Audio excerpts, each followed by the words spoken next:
कर्म का भोग कैसे भोगते हैं। एक समय की बात है, एक पति पत्नी थी। पति पत्नी जंगल से अपने घर की तरफ जा रहे थे।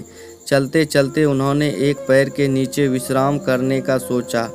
पति अपनी पत्नी की गोद में अपना सर रखकर सो गया।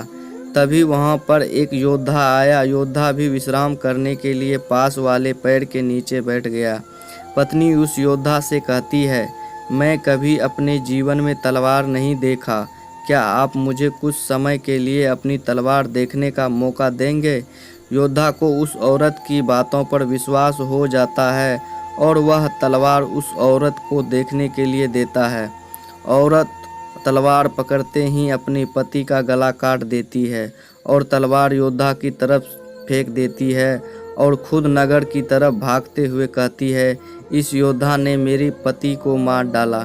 यह बात राजा तक पहुंची। राजा ने उस औरत की बातों को सुना और योद्धा को दोषी ठहराया। राजा ने अपने सलाहकार से पूछा, उचित सजा क्या होनी चाहिए। सलाहकार ने कहा, महाराज, इस योद्धा ने अपनी तलवार से औरत की पति को हत्या की है, तो इसकी दोनों बाजुओं को काट देना चाहिए ताकि वह कभी तलवार ना चला सके।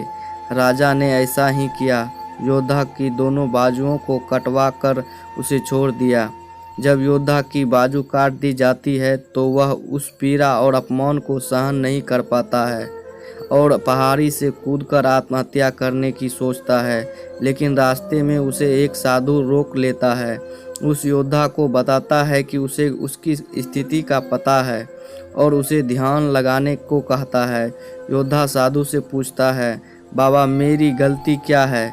मैंने उसके पति को नहीं मारा, फिर भी मुझे सज़ा क्यों मिली।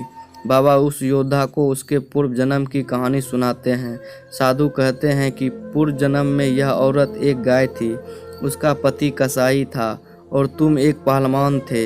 एक बार यह गाय कसाई से अपनी जान बचाकर भाग निकली। कसाई ने शोर मचाया, गाय को पकड़ो। वह भाग गई। कोई भी गाय को पकड़ने आगे नहीं आया। सब जानते थे कि यह गाय को पकड़कर मार देगा, पर तुमने अपनी शक्ति का प्रदर्शन करने के लिए आगे आए और अपनी बाजुओं से उस गाय के सींग पकड़कर उसे रोक दिया और उसे कसाई के हवाले कर दिया। कसाई ने उसे मार दिया। वह गाय उसकी पत्नी के रूप में है और जो कसाई था इस जन्म में उसकी पति था। इससे अपना बदला लेने आई थी और तुमने उस गाय को अपनी बाजू से पकड़ा था, इसीलिए उसने तुम्हारी बाजू में कटवा दी। तुम्हें अपने पिछले जन्म के कर्मों की सज़ा इस जन्म में भोगने पड़ रही है। इसीलिए कहते हैं, कर्म फल भोगना ही पड़ता है, इस जन्म में नहीं तो अगले जन्म में।